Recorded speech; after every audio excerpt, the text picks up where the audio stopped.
Siapa pergi? Daus! Bina lip tang kau. Daus masuk. Dia bagi yang tu.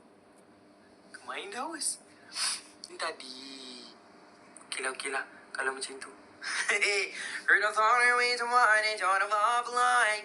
You're the funny that the line of body offline.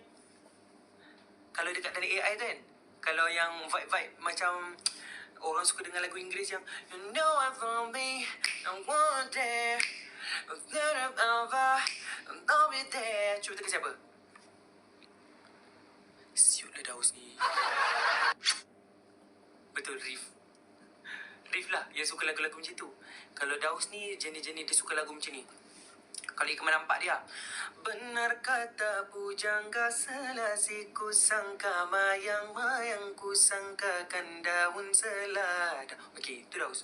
Kalau Capik, tiara menggamit kenangan zaman kesekolahan. Okey, itu dia.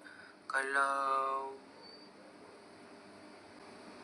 Kanda, gadisku, ku tak kau faham, kira macam ini, kira kau ni tenang. Gadisku, tu Kanda. Kalau Syami pula jenis lagu macam ni lah.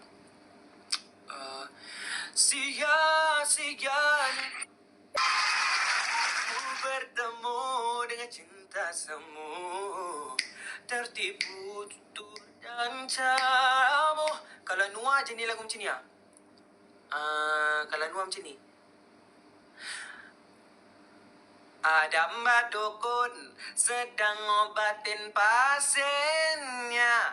Dulu katanya sakitnya karena diguna-guna, sampai tekom mata kami mulut tambah dukun baca mantra. Kalau Wahida dia nyanyi lagu macam ni.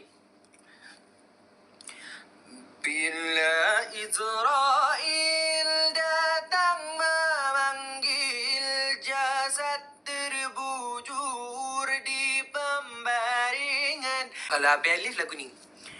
Kade-kade desa bumi ke nyomari sakit palo. Abel Alif tu. Siapa lagi ya? Kalau Harzan dia nyanyi lagu ni. Cintaku bertengkaran, tengku jalan. Tu dia. Lepas tu kalau siapa? Tengok pula AI. Tengah scan balik. Kalau Harry lagu ni.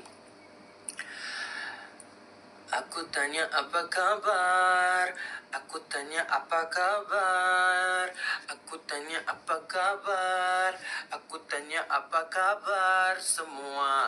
Pada ketua kita boleh dalam ini lagi tu cerah. Lirik dan rap kami anugerah. Tu Harry. Kalau Irfan pula lagu ni. Dia lagu macam moden-moden juga, tapi lagu yang jenis macam lagu JJ tu. Pe apa Inanago Pesona. Kalau Amal Kodok sekali tengok muka dia lagu ni. Jangan engkau tinggalkanku, cinta kita memang tak sempurna, tapi ku yakin aku untuk selamanya, aku berharap. Itu lagu dia. Kalau lagu untuk Najla lagu ni. Dia suka lagu K-pop Najla ni. Kalau buka-buka lagu K-pop dia suka lagu-lagu macam Lisa ke.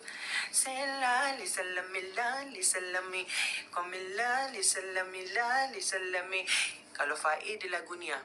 Memang aku ini anak orang miskin, tiada apa-apa yang dapat ku berikan.